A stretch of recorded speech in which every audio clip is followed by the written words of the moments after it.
مرحبا، يسعد لي أوقاتكم. كيفكم متابعيني الحلوين؟ إن شاء الله تكونوا بخير وأنتوا عم بتشوفوا فيديو اليوم عملنا أطيب مكدوس. ما شاء الله طلع كتير طيب. أكيد أنتوا حابين تعرفوا كيف حضرنا المكدوس. هلأ موسم الجوز والمكدوس بهالوقت كتير طيب، لازم نحضره مشان ناكله بالشتاء. وحلاوة المكدوس بتكون لما تعمليه بزيت الزيتون وكمان بالدبس الفليفلة المحضر بالبيت. يعني نحن نحضر دبس الفليفلة بالبيت ونعمل فيه مكدوس، بيعطي طعم غير شكل.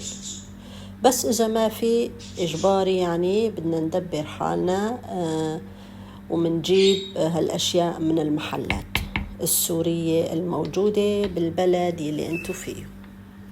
وبالنسبة لطريقة تحضير المكدوس، كل ستات البيوت بيعملوها بنفس الطريقة يلي أنا رح أعملها، ما في أي اختلاف. لكن في اختلاف ببعض المكونات. مثلا في ناس ما بيحبوا الثوم، ما بيحبوا يحطوا الثوم بحشوة المكدوس، وفي ناس بيحبوا يحطوها. هذا هو الاختلاف. والاختلاف كمان ممكن يعني ناس بيعملوها بزيت الزيتون، ناس بيحبوا يعملوها بزيت النباتي، أو بيخلطوا نسبة يعني من زيت الزيتون وكمية من زيت النباتي وبيحطوها فوق المكدوس كمان بيصير. يعني حسب كل ست بيت كيف متعودة. هون نحن جبنا هذا النوع من الباذنجان، هذا هو المتوفر هون. أما الباذنجان الأصلي اللي بيعملوه بالمكدوس مو متوفر عنا، لذلك مندبر حالنا بهذا النوع من الباذنجان.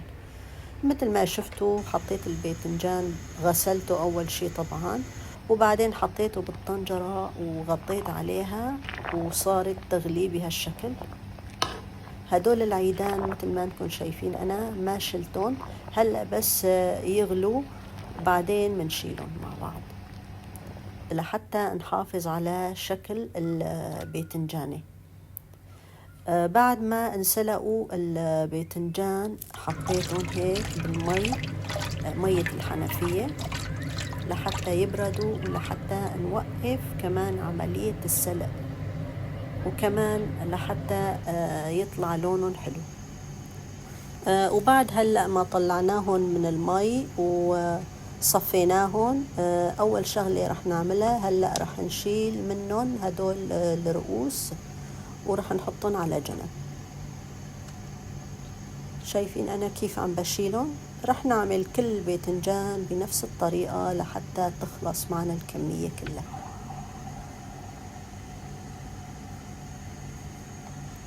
هلأ تاني مرحلة رح نجرح الباذنجان بهالشكل هاد بواسطة السكينة. رح نعمل هيك فتحات صغيرة من بواسطة السكين لحتى نحط فيها الملح. وهلأ بعد ما خلصنا الكمية كلها رح نجيب هون الملح، يفضل يكون الملح البحري. هلأ رح نحط الملح جوات الباذنجانة بهالشكل هاد، وما تكتروا ملح بالباذنجان مشان ما يطلع المكدوس مالح. يعني هيك كمية صغيرة بالإصبعتين هيك منحطهم جوات الباذنجانة. رح نعمل كل الباذنجان بنفس الطريقة لحتى تخلص معنا كل الكمية. وهلأ بدي أحكي لكم شغلة، وأنا عم بحضر حشوة المكدوس صارت معي شغلة وكتير يعني أنا بعتذر منكم، لأنه الكاميرا كانت مطفية وأنا عم بحضر حشوة المكدوس. لذلك أنا رح أحكي لكم بعد شوي شو حطيت جوات الحشوة، بس من دون تصوير. أنا حضرت الحشوة وحشيت كل المكدوسات، وبعدين حسيت أنه الكاميرا مطفية. ما في أي مشكلة. أنا راح أحكي شو سويت لما كانت الكاميرا مطفية.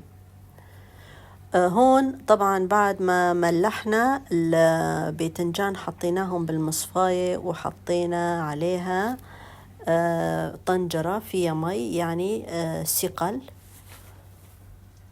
شايفين بهالشكل هذا، ومنخليها لليوم الثاني. وهلأ رح نفتح لنشوف كيف الباذنجان كله نزل مي. وهلأ أكيد صار جاهز لحتى نحشيه. شايفين ما شاء الله على الباذنجان. فما بعرف يعني كمان لون الباذنجان مفروض يكون أفتح من هيك، فيمكن من نوعية الباذنجان. أنا مثل ما قلت لكم بالبداية، يعني الباذنجان المخصوص للمكدوس ما موجود عنا. وهون حطينا المكدوسات كلهم على الصينية. رح نخليهم هيك كم ساعة تحت المروحة لحتى ينشفوا. وهلأ بعد ما ينشفوا الباذنجانات رح نجيبهم ورح نقطع بهالشكل هدول الرؤوس الموجودة، شايفين بالسكينة. رح نعمل كل الباذنجان بهالشكل هذا.